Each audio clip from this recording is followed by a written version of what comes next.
Bila kita katakan orang Melayu, kita maksudkan orang Islam. Bila orang Cina misalnya masuk Islam, mereka dikatakan masuk Melayu. Dan bila orang Melayu, adalah yang keluar Islam, jangan yang keluar Islam. Kalau mereka keluar Islam, barangkali mereka tidak lagi Melayu. Gitu. Kita tahu tidak ada media apapun yang dapat memberi makna dan memaknai selain bahasa. Dan representasi terbaik dari capaian bahasa adalah karya sastra.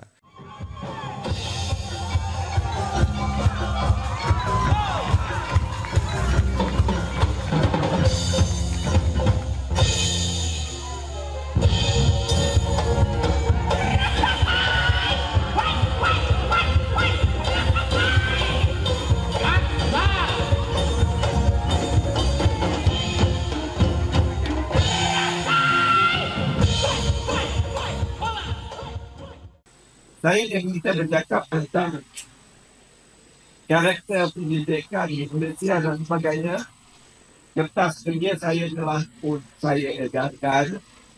So tak banyak dan perlu saya sampaikan pada hari ini, dan suara saya pun tak kenapa terganggu sedikit.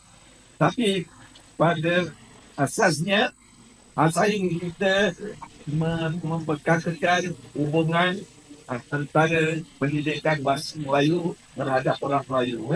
Pendidikan bahasa Melayu terhadap orang Melayu.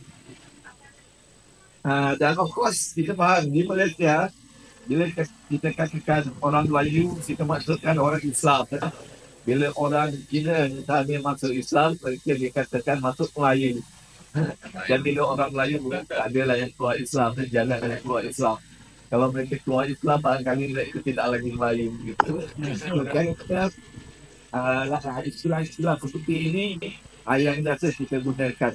Dan di dalam bidang sastra, penulisan di Malaysia juga dapat dibaca sekarang di Indonesia. Misalnya portal Kaksa yang kami terbitkan, Isastra Baganda ASEAN.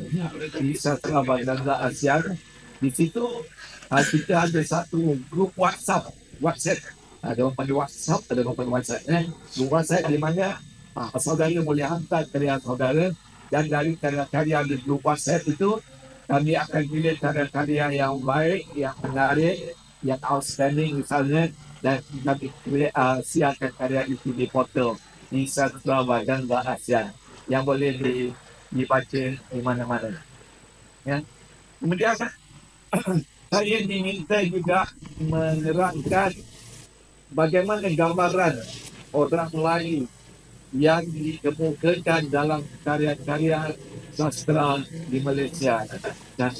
Sastra berbahasa Melayu di Malaysia. Saya cuma tegaskan, walaupun Malaysia ramai penduduknya, barangkali 35% adalah bukan Melayu, tetapi kebanyakan yang menulis dalam sastra Melayu ini adalah orang Melayu. Orang Melayu. Jadi kalau kita nak hubungkan karakter-karakter yang di dalam fiction Melayu, misalnya you baca cerpen dan novel, kebanyakan adalah melibatkan orang-orang Melayu atau orang Islam, dan kisah masyarakat yang biasa, ada yang baik, ada yang tak baik, dan sebagainya. Itu kisah biasa, ya. Karya sastra akan mengantarkan teman-teman pada orisinalitas bahasa yang lahir dari tubuh sendiri, dimulai dari kemampuan berpikir yang kokoh. Apakah ini tidak membentuk karakter? Optimal, memiliki diri sendiri, mampu menata dunia. Kita tahu tidak ada media apapun yang dapat memberi makna dan memaknai selain bahasa.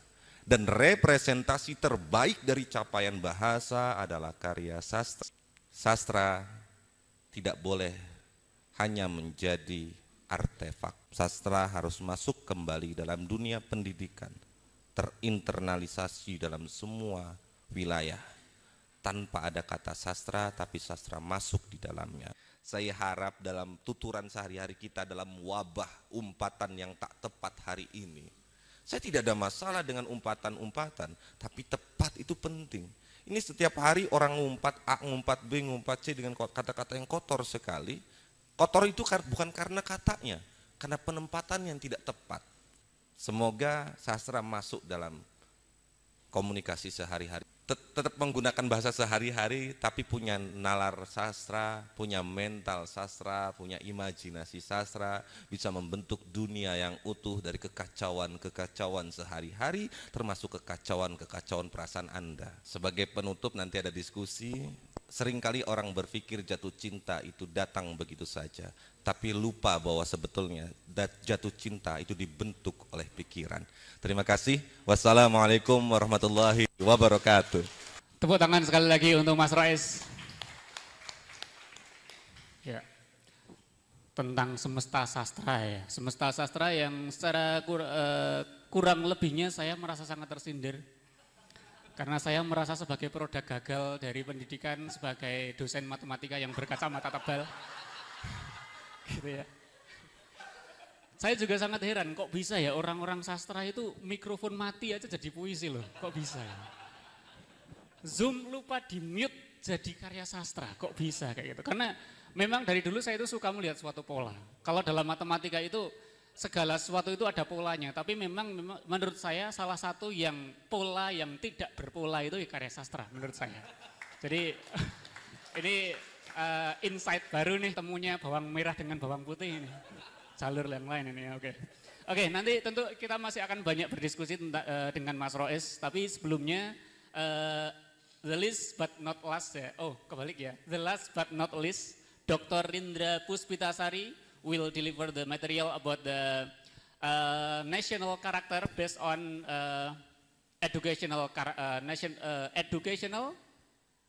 citizenship ya. Jadi Dr. Rindra ini merupakan doktor pada bidang citizenship educational, di mana beliau merupakan dosen Institut Temanggung dengan awardee yang sangat banyak sekali. Awardee-nya sangat bertumpuk-tumpuk, ini saya kalau mau membacakan ini banyak banget, mulai dari awardee, mulai dari beasiswa tahun 2007 sampai beasiswa oleh beliau pada Universitas Pendidikan Indonesia pada bidang pendidikan kewarganegaraan. Beliau akan membahas tentang, mohon maaf saya tidak hafal tentang materinya juga cukup sulit, bacanya aja sulit, semuanya tadi materinya sulit-sulit dibaca, nggak bisa diapalin gimana ya.